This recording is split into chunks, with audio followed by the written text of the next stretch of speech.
ఈ దసరా రోజు ఈ వర్షం ఎంత పని చేస్తుందని నేను అనుకోలేదు. మ్యాటర్ ఏంటంటే ఇంకేముంది, మార్నింగ్ నుంచి ఏకదాటిగా పడుతున్న ఈ వర్షం వల్ల మా ఊరంతా మునిగిపోయింది. మునిగింది కానీ ఇలా చాలా కష్టాలు అయితే తెచ్చిపెట్టింది. ఈ వాటర్ వల్ల మా ఊరు స్కూలే మునిగిపోయింది. స్కూలే కాదు, ఇంకా చాలా ఉన్నాయి, చూపిస్తా. ఈ వర్షం ఎలా కంటిన్యూ అయితే మాత్రం ఇళ్లలో కూడా వాటర్ వచ్చే అవకాశం ఉంది. వాటర్ మట్టి పక్కన పెడితే వీళ్ళకి ఐడియా ఎలా వచ్చిందో నాకు ఇప్పటికే అర్థం కాలేదు. ఏంటంటే అయితే బైక్ కి స్నానం చేపిస్తున్నాం అంటున్నారు. దేన్నైనా పాజిటివ్ గా యూజ్ చేసుకోండి అనేసి మా పెద్దనాన్న అయితే చేపలే పెట్టేస్తున్నాడు ఏకంగా. అలా వెనక ముందు చూసి పక్క ఈదికైతే వెళ్ళా. ఇక్కడ పిల్లలతో పాటు ఆంటీలు కూడా ఆడుకుంటున్నారు. కానీ ఇక్కడ వాటర్ ఇంకా బీభత్సంగా పారుతుంది.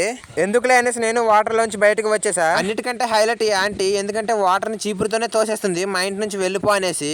కానీ ఇలాంటి టైంలోనే ఆంటీలు అరుగులపై మీటింగ్లు పెడతారు.